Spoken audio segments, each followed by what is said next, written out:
Let the one seeking not stop seeking until they find. When they find, they will become troubled. When they become troubled, they will be astonished. And being astonished, they will reign over the all.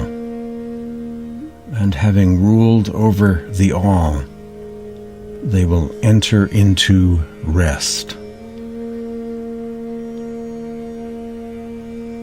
The stages and levels of seeking and finding, according to a saying of Jesus found in the Gospel of Thomas.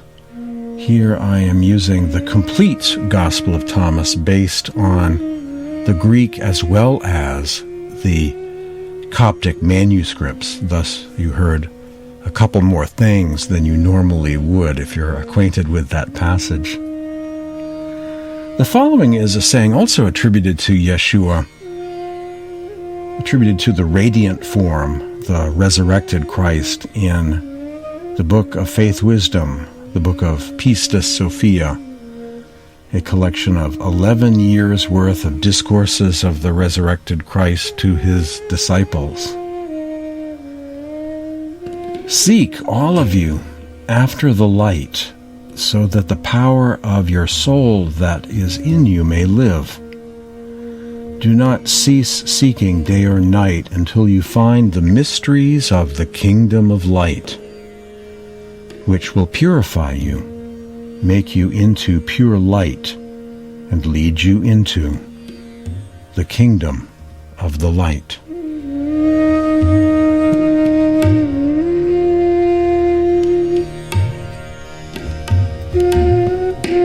Welcome to the Sant Mat Satsang Podcast, a production of Spiritual Awakening Radio. Today titled Finding Your Spiritual Path and Initiation into the Mysteries. Also covered today, the 5 precepts of Sant Mat spirituality, and how purity of mind and calmness are the prerequisites to seeing the light and hearing the sound within during spiritual practice. This is a reading from one of my favorite Sant Mat books called The Pilgrimage of James, an Odyssey of Inner Space by George Arnsby Jones. Is the path difficult? I questioned haltingly. It can be difficult if your attention is in the wrong place, answered the holy man. If you constantly focus your attention downwards into the manifold attributes of the world, you will become identified with matter. But if you focus your love aspect constantly upwards into the being of God, you will eventually become merged with the all-embracing love of the Supreme Lord. Love is an inherent quality of the human heart, and it is through love that the most potent truths of all creation are apprehended. The beginning of the mystical path of love takes place within the human consciousness, when the aspirant has focused his attention at the third eye center, between and behind the 2 eyebrows. The third eye possesses its own illumination, being vivified by the light of the soul, and thus is not dependent upon external forms of light as our physical eyes are. Through the grace of a mystic adept, the aspirant has been given a simple technique to transcend body consciousness and to rise into the inner realms. First, he closes his outer eyes and sees with the inner third eye. He also closes his outer ears and hears with the inner spiritual ear. When these things are achieved, the current of consciousness throughout the body will withdraw and become concentrated at the third eye center. The body itself will become senseless, but the aspirant's awareness of his soul, his true self, will thereby be heightened. This is the initial stage of what the mystic adepts call Turiya Pad, the fourth state of existence, which is the state of transcendental or superconsciousness. George Arnsby Jones, The Inner Journey of the Soul Back to Its Origin.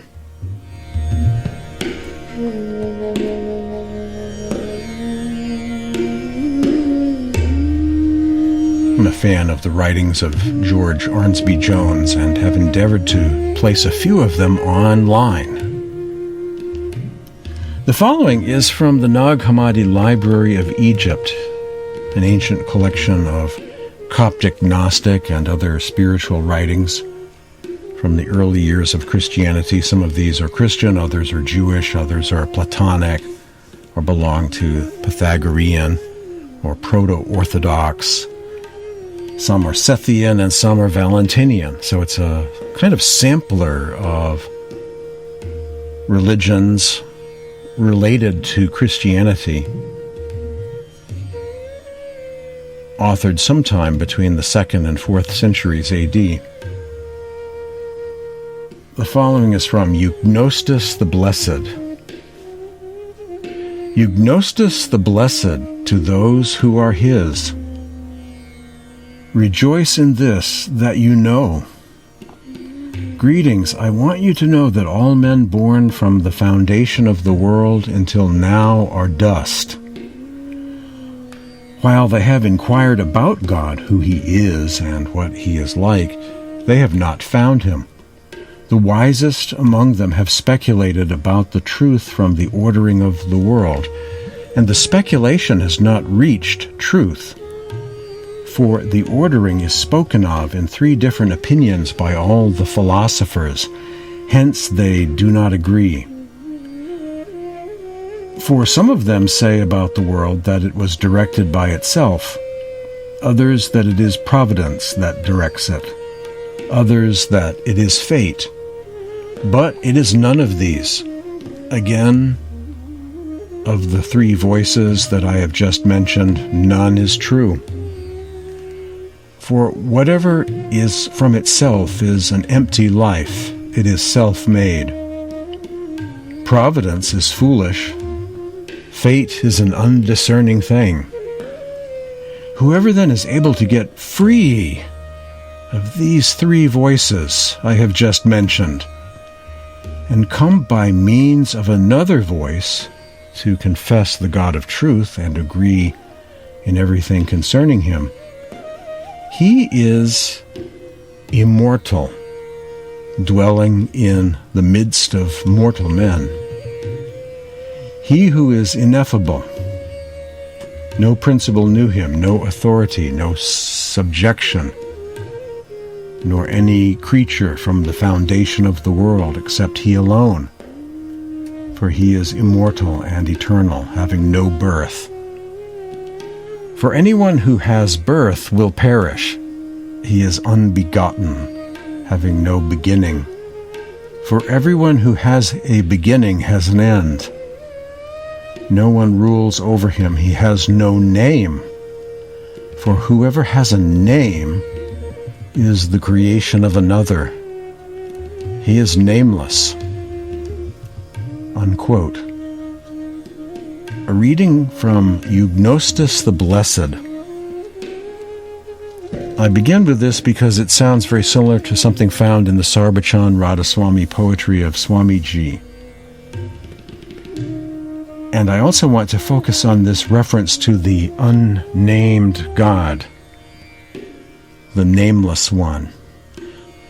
The term Nameless One in Indian mysticism is a term for the nameless Supreme Being, also referred to as Anami, or Anami Parush. Quite often in the Gnostic texts, the true Supreme Being is referred to as the Nameless One, the one that cannot be named. This is from the Gospel of Judas, while we're here in this category of Egyptian spiritual writings. Come, that I may teach you about secrets no person has ever seen. For there exists a great and boundless realm whose extent no generation of angels has seen, in which there is a great invisible spirit, which no eye of an angel has ever seen, no thought of the heart has ever comprehended, and it was never called by any name. Gospel of Judas. The Nameless One, Anami Parush, the nameless being, the supreme being. That's the definition of nameless in the glossary of the Radhasoami faith. Anami Parush, nameless being, the supreme being. The following is from the Book of Prayers, published by the Kabir Panth. When your karmas and meditation harmonize, then you will merge with the nameless God, Anami Parush. And this is from Philosophy of Liberation by Maharishi Mehi Paramahans. When all devotional practices are completed, then and only then does one reach the nameless state, or the Supreme Sovereign, and thus attain moksha, or liberation, or final peace, or rest. As the sound originates from the soundless or nameless state, by grasping the sound, one is drawn naturally to the soundless state, the Supreme Sovereign God. Maharishi Mehi, Philosophy of Liberation. A kind of manual of Sant Mat, a very wonderful book to have for anyone curious about Sant Mat and all of its teachings. Sant Mat meaning the path of the saints, or the path of the masters. Surat, or the soul. The Surat, or soul, is a drop from the divine ocean, the supreme being or state, also known as Radhasoami or Anami. This is from Huzur Maharaj Rai Salagram, from a spiritual classic called Radhasoami Mat Prakash, which, if you want to translate that, would be light on the teachings of the Lord of the soul. The Supreme Being, being a boundless ocean of spirit or love, and human being, being a drop or current of spirit or love from this ocean, and love being the very essence and means of existence of the whole creation, it follows that no effort in any direction, temporal or spiritual, unless actuated by love or affectionate regard, can be crowned with success, and the work or labor rendered easy, sweet, and harmonious.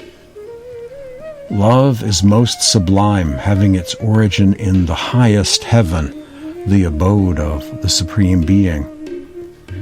In whatever heart it sprang up, it will gradually raise and carry the fortunate possessor of this lofty and noble passion to the highest region.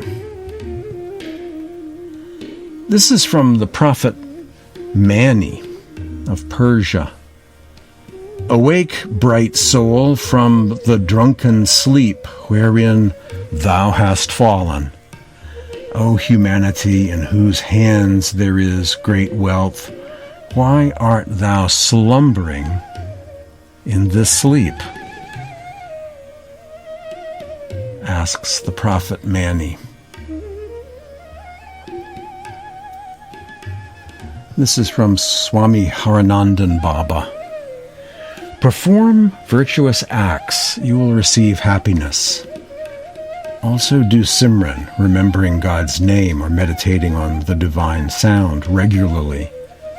The biggest advantage of Simran or remembrance is that we do not have to pass through the painful cycle of transmigration of species again. those who perform true worship meditate on the divine name, are rid of the cycle of transmigration.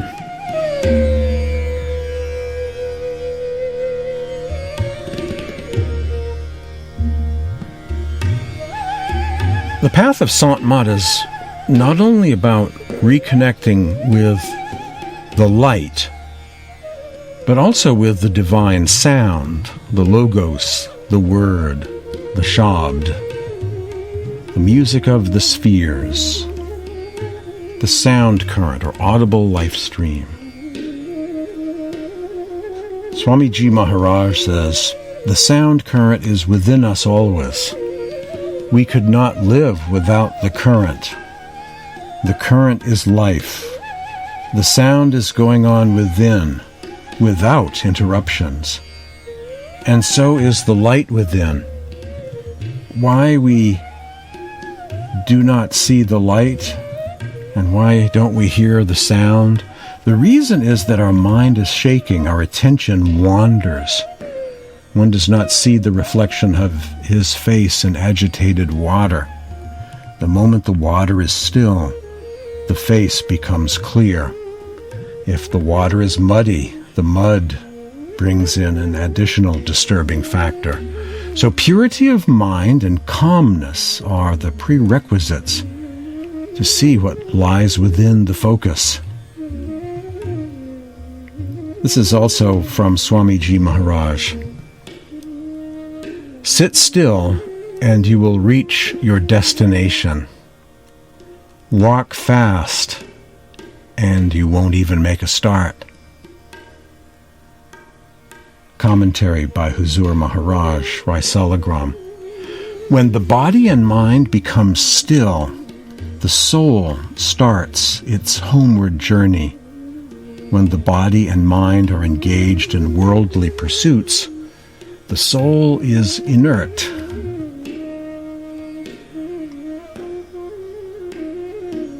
The method for learning how to do the meditation practice, to become aware of the mysteries, the secrets of spirituality pertaining to the heavenly regions, the inner realms of creation, the subtle bodies, is called initiation or diksha. Diksha is the Hindi term for it. But it means initiation, and it's a very old word used in both East and in the West. Initiation refers to being connected with the light and sound principle given by a competent living master. Namdan, Diksha, or spiritual initiation, the gift of Nam by the perfect master to a seeker after truth.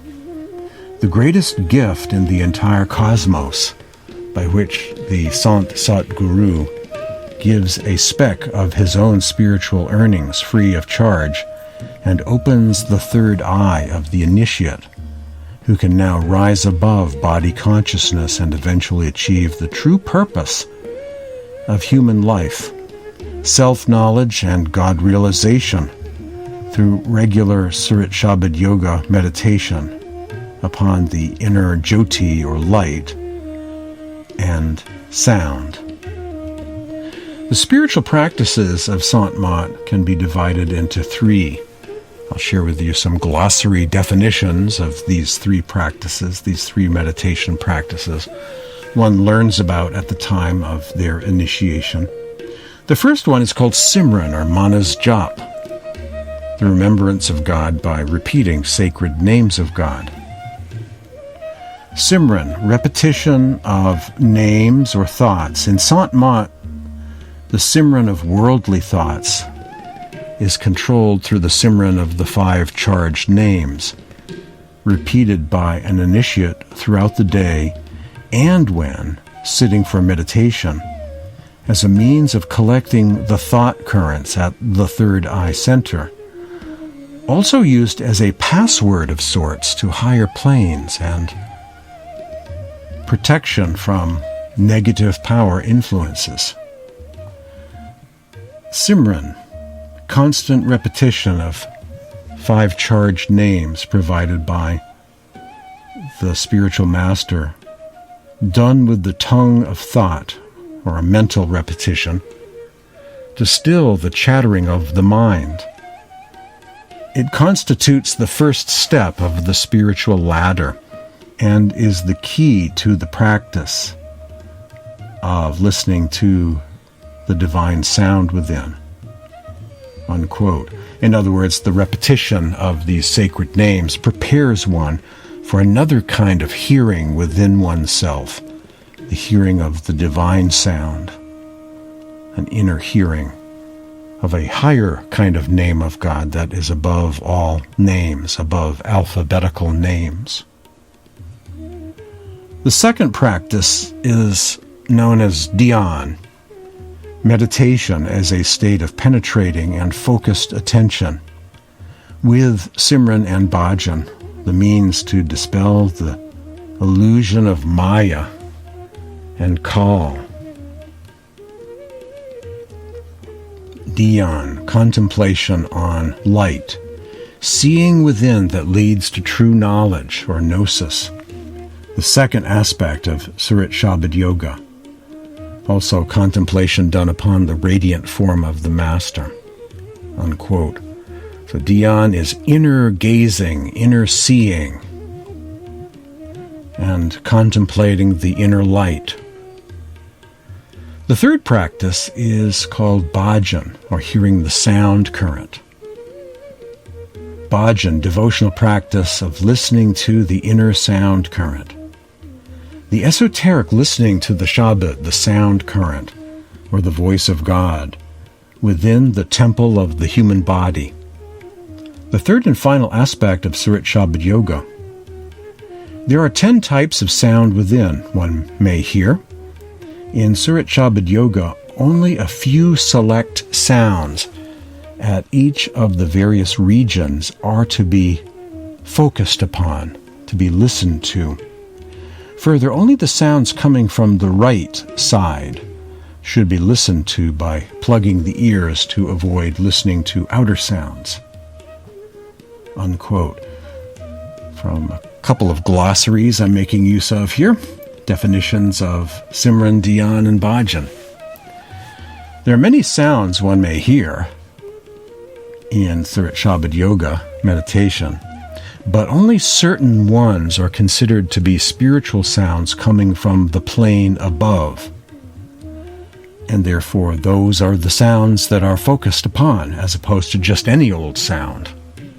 As miraculous as this whole endeavor is, the idea of hearing sound coming from other dimensions, coming from above, coming from beyond the silence, only certain sounds are associated with the planes and with the planes above, and thus, when you focus on certain spiritual sounds, it has a kind of ascension of the soul effect, or pulling up the soul's attention to the plane above, and then focusing on higher sounds, and those will take you further above, and so on.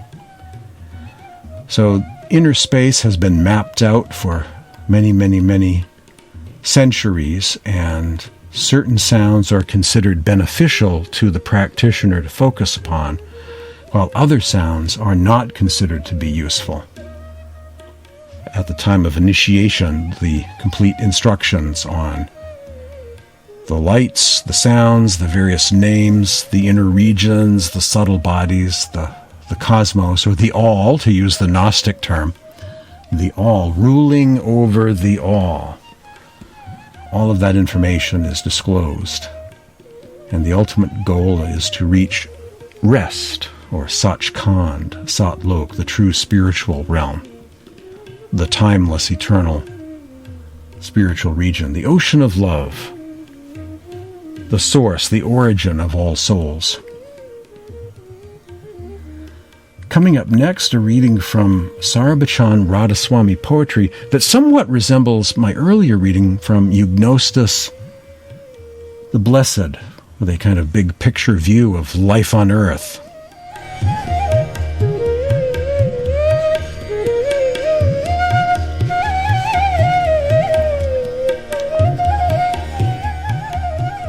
This phenomenal world is perishable.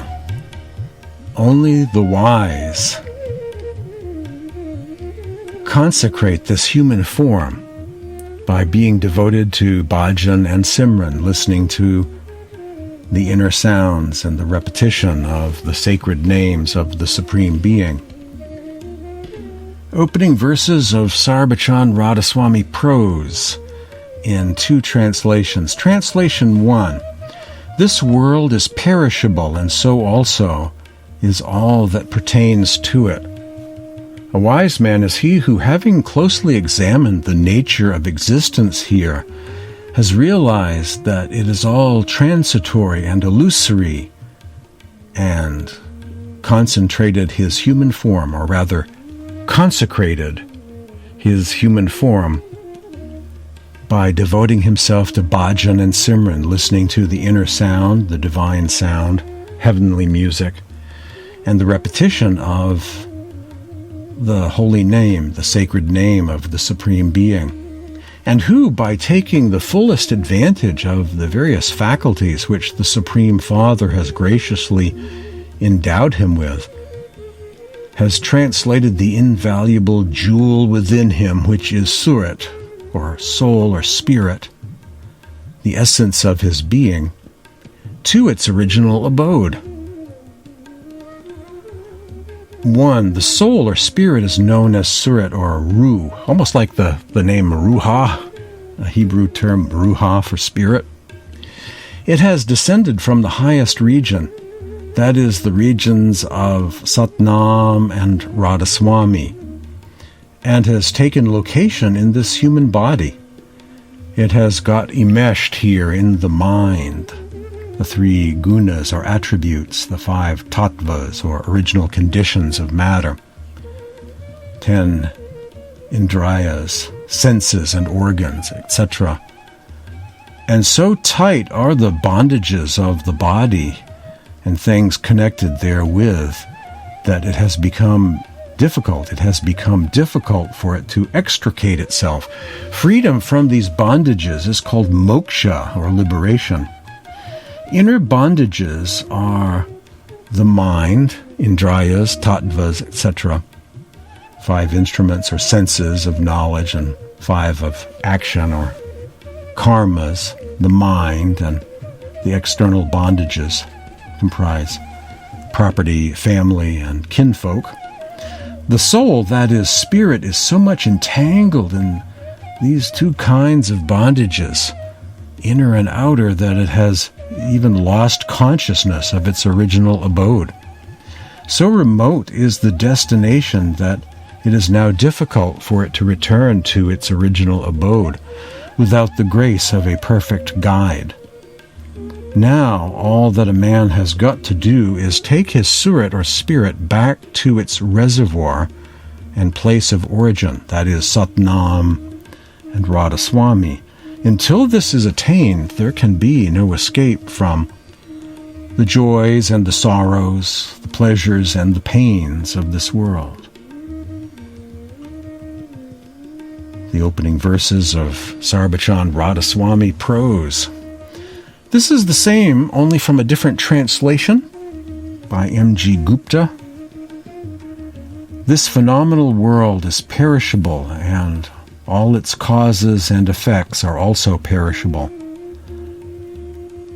That the wise and shrewd man is he who, having carefully examined the burden of his activities, and having discovered that this is a fantasy world and mythical, has fruitfully and gainfully employed this human body and its related instruments and material in the remembrance or simran and contemplation or bhajan of the Absolute Lord, that having benefited from things which the Supreme Doer, the Absolute Lord, has equipped this human frame, he has restored his invaluable core, the quintessence of his being, which is the Surat or Jiv Atma, the soul, into its real original abode, the Radhasoami's sphere, whence it descended.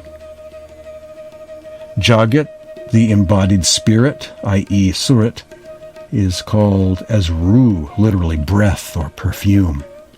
And having descended from the highest sphere, i.e., the sphere of Satnam and Radhasoami, it has come to abide in this body, and it has got tied up with the 3 gunas and 5 elements, ether, air, fire, water, and earth, and 10 indriyas, 5 instruments or senses of knowledge, and 5 of action or karma, indriyas, and mind, etc.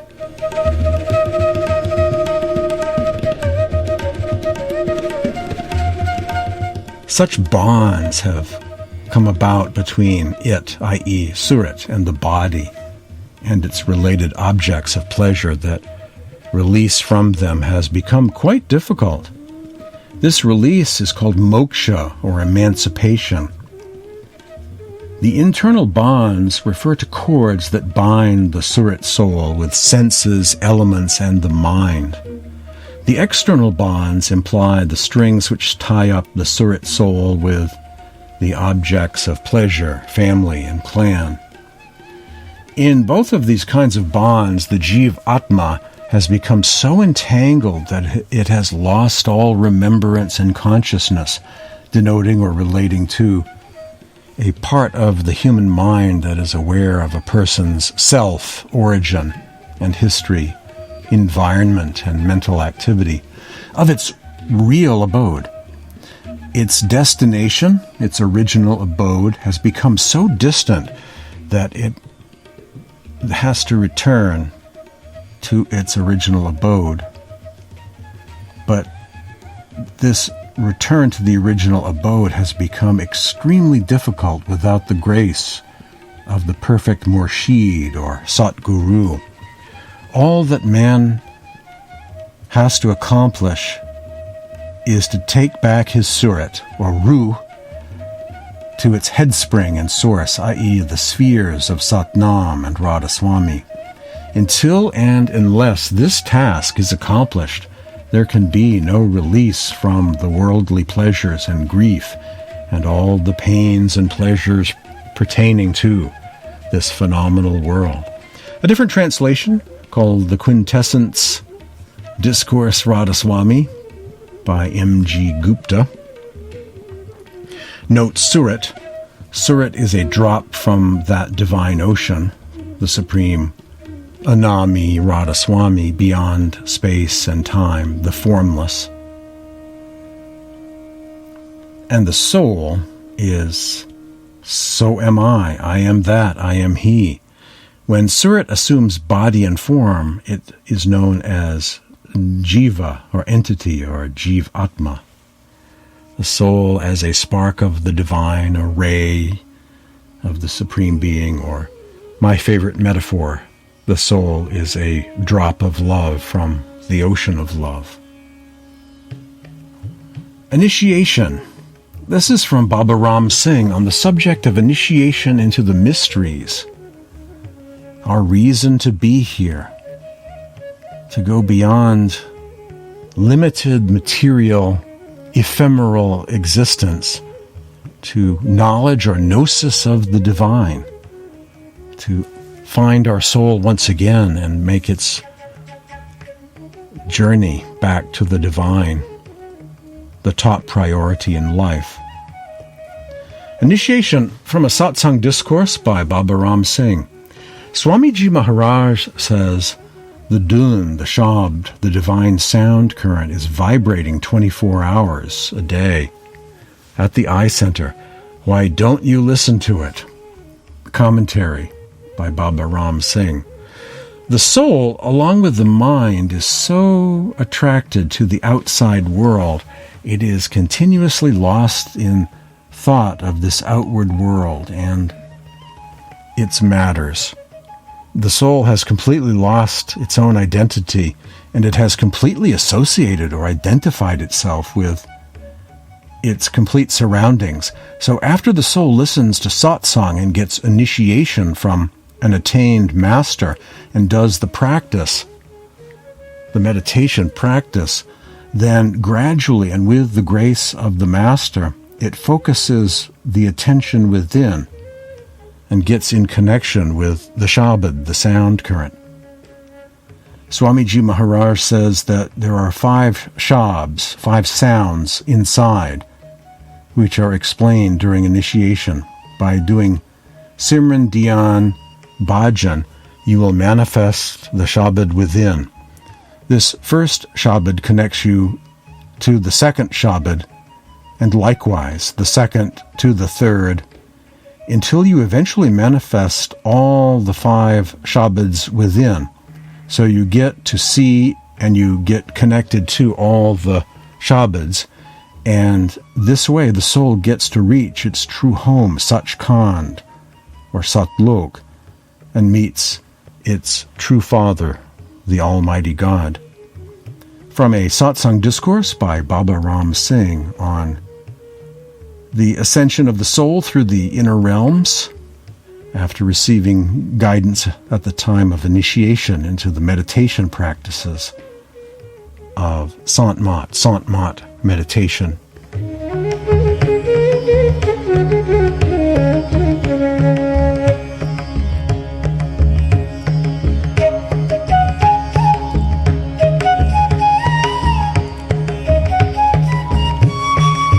More from Baba Ram Singh.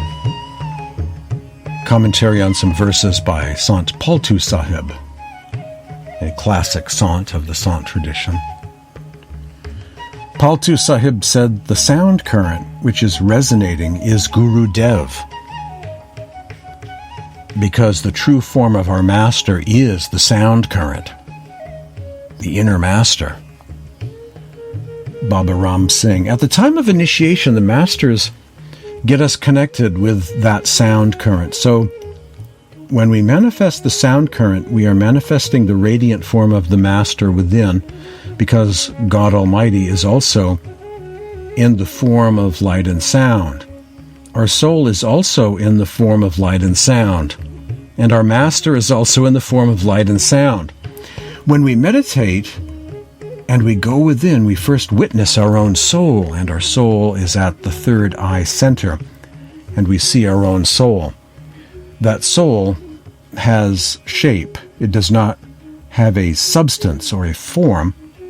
It has shape, and after we have witnessed our soul, we have seen our soul, then we see the sky within as we see the sky now. We have the same sky within. And then the soul gets skyward bound. And when it goes up, it crosses the plane of the sun and the moon and the stars. And after that, the radiant form of the master is manifested. And once we have manifested the radiant form of the master, we see the same form of the master who has initiated us, because that will give us the recognition of the master within. It's a form we'll recognize. Baba Ram Singh. Then that radiant form of the master takes the soul further, and they get the darshan or vision of light or jyoti. When darshan of jyoti or light happens, then the sound current is manifested, and that sound current is the form of the master. From a discourse of Baba Ram Singh on the inner master, the radiant form of the master, the true form of the master is the Shabd or Shabad. So it's really one power working at different levels of creation. There are not many different gods, but it's the same supreme power working at different levels, along the spectrum of creation, working with souls along the way. Coming up next, the ethical foundation of Sant Mat, Ahimsa values, the 5 precepts of Sant Mat spirituality.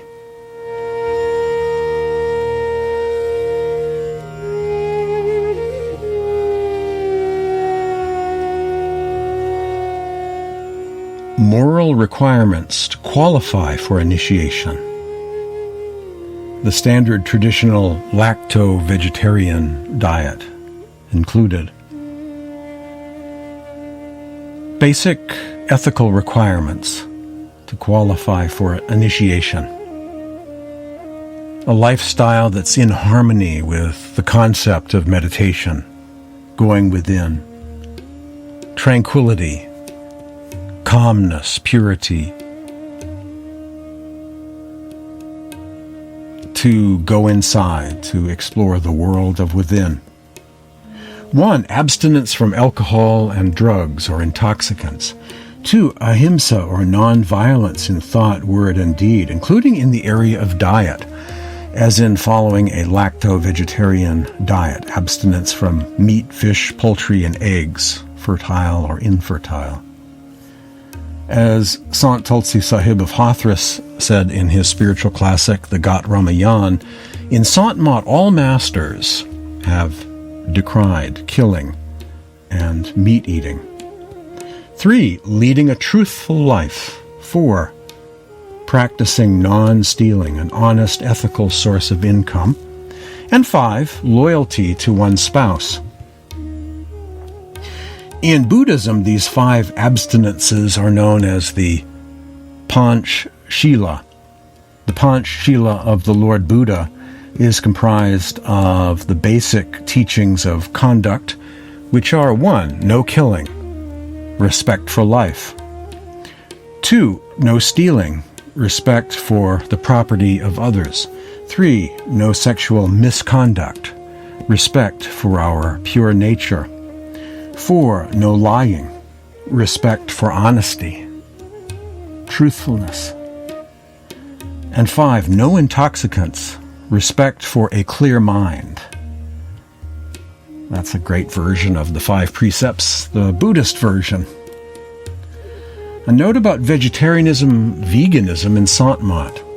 Traditionally in India, the diet of Sant Mat and the yoga system and indeed other paths of Hinduism, Sikhism, Jainism, and so on, generally has been and is lacto-vegetarian. But if Buddha, Mahavira, Kabir, Guru Nanak, Tulsi Das, Tulsi Sahib, and so many other great saints were with us now, I am convinced they not only would be vegetarian, but they would be now advocating the vegan diet as the ideal, in keeping with ahimsa values of nonviolence and peace for the 21st century. I believe, based on the current practices of the dairy industry in India and around the world, that classic saints such as Guru Kabir, Guru Nanak, Tukarama, Ravi Das, Tulsi Das, Namdev, Darya Sahib, etc., if they were with us today, would not only be advocating a vegetarian diet, but a vegan diet.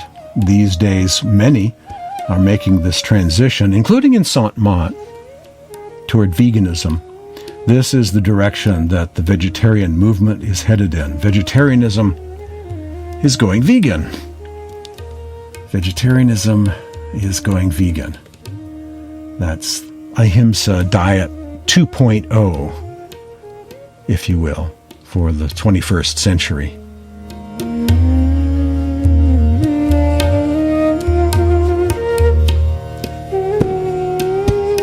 And thus on my website, I came out with another version of the 5 precepts, updated with this in mind. 1. Refrain from taking the life of sentient beings. This precept also requires strict adherence to an ethical vegan diet. This precept also requires strict adherence to an ethical vegan diet. No animal products. No meat, fish, poultry, eggs, fertilized or non-fertilized. No dairy products. 2. Refrain from speaking what is not true.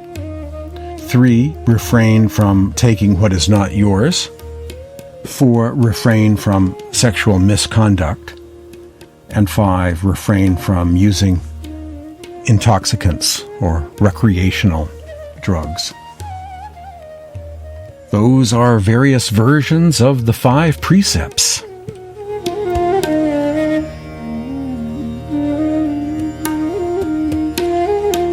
Initiation into Inner Light and Sound meditation, also known as Surit Shabad Yoga, by a living master, a Sant Sat Guru, or qualified teacher. The blessings of having a spiritual teacher. This is a mystic poem by Sant Sundar Das. Without a teacher, there can be no knowledge of truth, no meditation, and no inquiry into reality. Without him, where is love, where affection, good conduct, and satisfaction? The Master alone helps true reasoning. He produces light in the intellect. Without him, doubts abide, illusion prevails. There is no path without a teacher. Thus, O Sundar Das, do the Vedas teach. Abide in the presence of the one who gives his whole heart to God, who delights in naught else, from whom knowledge and love flow like a stream. Sundar says, love him and remain with him, and you will become as he is. Some mystic verses from a classic Sant Sundar Das. I spend most of my time these days reading the mystic poetry of the Sants. I began long ago reading textbooks like Path of the Masters, chakras, subtle bodies, planes, cosmic mechanics, dismantling the cosmic computer to see the motherboard and, the chip and all the connections inside. You're curious about a thing like the mystical teachings, the esoteric mechanics of the cosmos. But at some point, I went in a more right-brained direction, and now I'm mostly fond of the mystic poetry of the Sants of India, and Sufis and other mystic poets, East and West.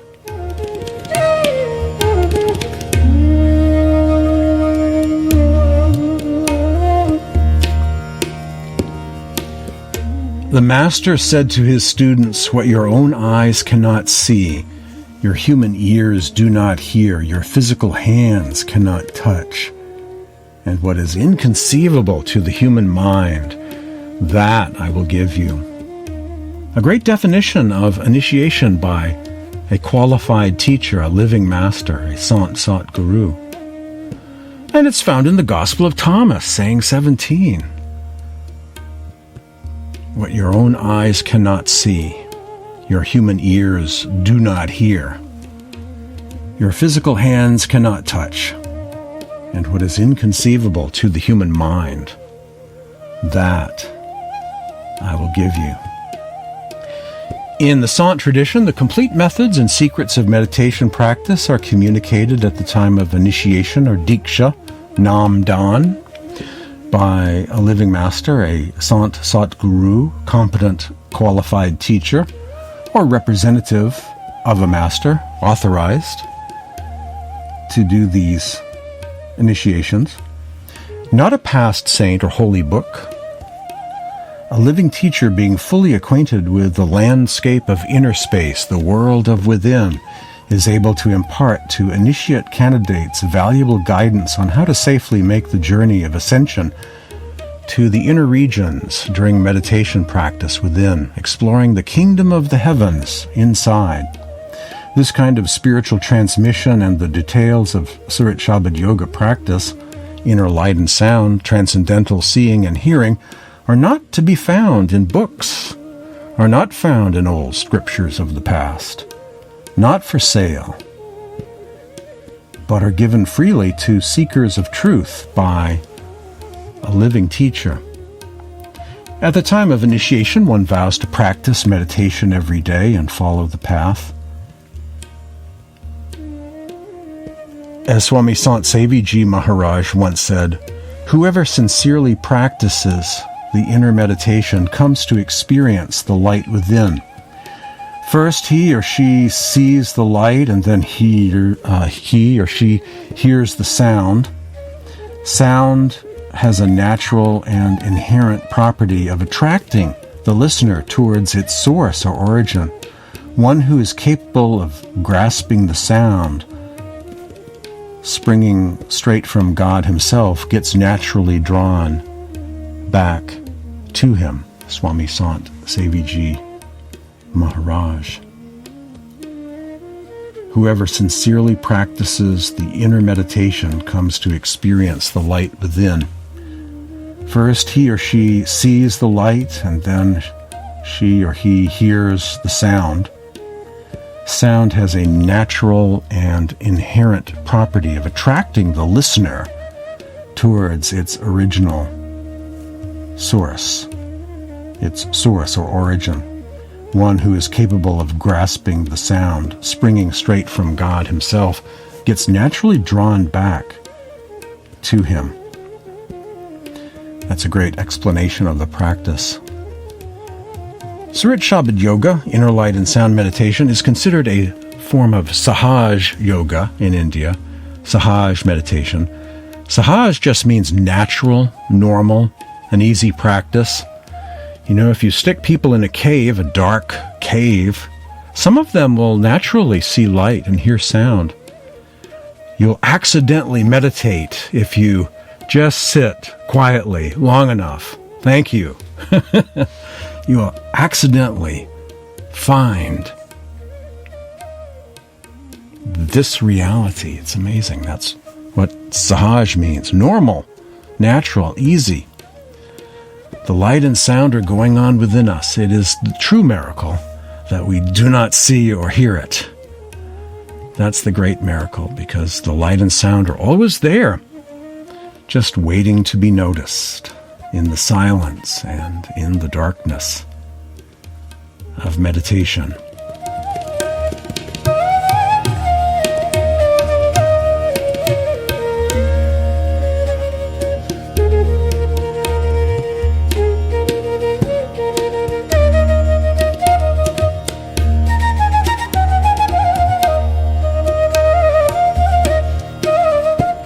Wrapping up today's Sant Mat Satsang podcast on finding your spiritual path and initiation into the mysteries of the kingdom of the heavens. A couple of paragraphs from Swami Achyutanand Baba on Sant Mat meditation practice. He says the practitioner should sit in a comfortable posture, holding his or her body, neck, and head motionless in a straight line, closing mouth and eyes. First, practice Manas Japa or Simran, mentally reciting or chanting the sacred names without using or moving the lips or the tongue, the sacred mantra given by the Master, repeatedly with the fullest attention and alertness. This should be followed by Manas Dhyana or Dhyan, fixed gazing at the visualized form of the Master within us, keeping our eyes closed. Practicing thus regularly and with sincere love, the mind gets purified and the light manifests within. The mind is, by its very nature, fickle and prone to frequently straying from Manas Jap and Manas Dhyan, Simran and Bhajan. It's a normal thing he's saying here that, we will get distracted when we try to meditate, and, we'll find that we've started daydreaming or dozing off. Something happens to distract us. Swami Achyutanand. If that happens while meditating, it should be immediately brought back to focus on its due target. Thus, perseveringly practicing pratyahara, the process of applying the mind back again and again, every time it drifts away to the selected target. The mind slowly gains in strength and is able to hold on, stick to its goal. With the mind getting focused thus, The inner current, the current of light, is subsequently easy to grasp, facilitating the journey ahead, says Swami Achyutanand Baba in his book, Yoga of Inner Light and Sound. So when we find ourselves distracted in meditation, that's pretty normal. That's pretty natural too. And so we just, he uses here the term pratyahara, which means just refocusing back to the meditation. Every time we find ourselves drifting, getting distracted, daydreaming, there are a million ways to get distracted in meditation. So whenever we notice that we have stopped focusing correctly in meditation, he uses the term pratyahara for simply applying the mind back again, turning back, refocusing once again at the third eye center, the repetition of the names, gazing within, focusing on the light or hearing the sound. Pratyahara is his term for that redirecting the distracted mind back again and again and again, to focusing within during meditation. Thanks for joining me today for the Satsang Podcast, a production of Spiritual Awakening Radio.